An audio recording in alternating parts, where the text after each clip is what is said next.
Subjectivity, subjectivity, subjectivity. It is such a negative word when it comes to trading. But should it be? Is it really as bad as we think? We're going to discuss that in today's episode. Now, before we hop into the episode, do me a favor, head over to www.tier1trading.com. We got some free stuff over there. We also have a $1 14-day trial membership that gives you access to the platform and essentially all of the stuff that's on there aside from like our premium stuff. But check it out, www.tier1trading.com. Enjoy the show. So, Liam says this is so subjective. No, quite the opposite. Quite the opposite. Oh, sorry, I missed the first question. This is the most overcomplicated rubbish, just trade supply and demand? No, not at all. It's subjective if you don't do it the right way. And look, my trading philosophy is around support and resistance, supply and demand. So I know exactly what you're talking about. But here's the thing, right? And trust me, because this is the question I get from traders all the time, right? We have a bunch of courses. The first things we teach before any type of strategy or anything is how to read a price chart, how to identify the ebbs and flows, how to identify areas of support, resistance, supply, demand. And guess what? That is also subjective. That is also subjective, right? If you're going to be a discretionary trader, unless you're going to base everything off of indicators, there's going to be subjectivity. The problem is this. People use the excuse or the word. I'm not saying you're doing this, Liam, but just in general. People look at subjectivity as being a negative, right? How many of you guys initially hear subjectivity and think it's a negative? First of all, this is not subjective, right? If you ask me how to trade this pattern, it's rules-based. It's black or white.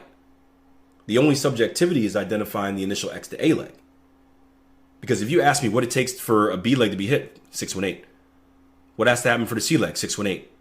What has happened for the D leg, 127. If it's anything other than that, it's not a pattern. It's either yes or no. So very little subjectivity if you know how to do it. But a lot of people look at subjectivity and they think it's a negative. But it's a negative because they haven't worked on it, right? So you mentioned supply and demand, right? Support and resistance. Let's look at a chart right here. You throw 100 traders in a room. Do you think they're going to mark up this chart the same exact way? What do you guys think? If you throw 100 traders in a room, you give them this chart and you say, identify key levels of supply and demand, identify key levels of support and resistance. Do you think you're going to get 100 charts that look identical? Yes or no? Same thing with Elliott waves, right? No effing way, right? No effing way. There's no way you are. Because we're all going to see it. This is the art side of trading. We're all going to see it a little differently. Now, here's the question. Is that a negative thing? Is that bad? If you get 100 traders and 20 of the charts look different? No. You know what's important? I'm going to pick on you, Bobby, because you're typing in. I saw you last. What's important is that Bobby trains his eye. He works on his skill of reading a price chart. And when Bobby is given this chart, if I give Bobby this chart 100 times and tell him to mark it up, let's say 97 of those charts are going to look the same. There's going to be human error, right? Bobby may have a tired day, he may miss something, there's going to be human error. But the key is that Bobby trains himself to be consistent in identifying whatever he wants to identify. And that's eliminating the subjectivity. It may be subjective in comparison to what someone else sees, but guess what? Do we care what other people see? If I'm marking up a chart, and again, I'm assuming I'm not like a new trader and I'm blatantly wrong. If I'm a skilled trader and I'm marking up a chart and someone else responds and says, oh no, that's not a level of support. Do I care what that trader says? No.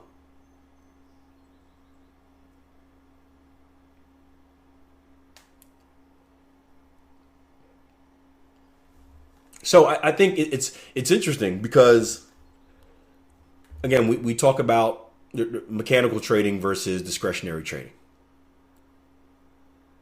And we always talk about the pros and cons of both. And you could be successful, wildly successful doing both. You can do wildly successful doing a blend between them all.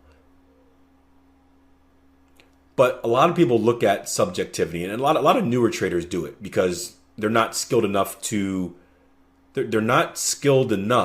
at the time, because they don't have the experience, to be confident in their decision making, which makes perfect sense, right? When you don't have experience, you don't have confidence, it's going to be a little bit hard. But a lot of people look at subjectivity, oh, it's so subjective, as a negative, where once you get experience in the market, you look at it, and not necessarily subjectivity, but discretion, you look at it as a positive. It is freedom. It is freedom. It is freedom for you to make decisions based on what you interpret. Where if everything is indicator based, there's no freedom in that. I told you guys stories when I used to trade indicator based systems, and I used to get signals that I knew were wrong, but I had to take them anyway. Horrible. Now again, that's knowing your personality as well. But let's not confuse subjectivity as being a negative. And let's not confuse discretionary trading as being highly subjective, because it's not. It is rules-based trading. The thing is, most people don't look at it that way. Most people think discretionary trading, right? You just do whatever you want. Everything we do here is rules-based.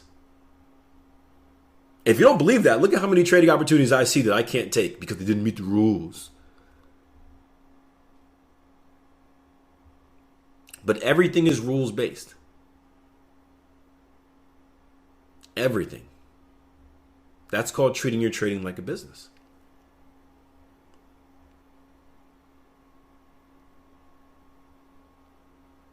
So I take offense to this is the most overcomplicated rubbish, right? Because one, I don't think a trader should ever talk down about another trader's style. Right? If we learned anything from the Market Wizards books, right, you can be a successful trader looking at the almanac and trading the stars and the moons. Would I ever do that? No, I think it's ridiculous. But look, if it works for that person, it works for that person. Just because you have a preferred way of trading doesn't mean it's the only way that works. I love advanced pattern formations.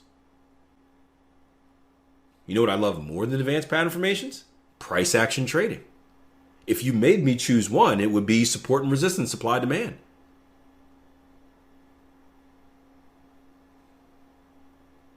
If we're going off of just personal enjoyment. But don't call it overcomplicated until you understand it. Because the interesting thing is this. We try to teach someone supply demand. And there's a reason I don't teach supply demand. I just teach structure. The reason I don't teach specifically supply demand is because people don't understand it. It confuses people more than it hurts than it helps them. Believe it or not. It confuses people more than it helps them. So maybe that's overcomplicated. My markup analysis are different than Akil's, but the entry is the same. So similar conclusion. A million ways to eat the same apple. Yep. And what matters as traders, we find a way that works for us and we get good at it. Way or ways that work for us and we get good at it. And then if we want to add more stuff, we can add more stuff. If you want to take stuff away, we can take stuff away. That's the beauty of trading. It is our business. We are entrepreneurs. We can build it how we want to build it. Or she says everything is complicated till you work on it. Yeah. Look, I used to hate patterns, man. I got to measure this, then measure that, then do that, and do that. And I can't see them. I used to hate them.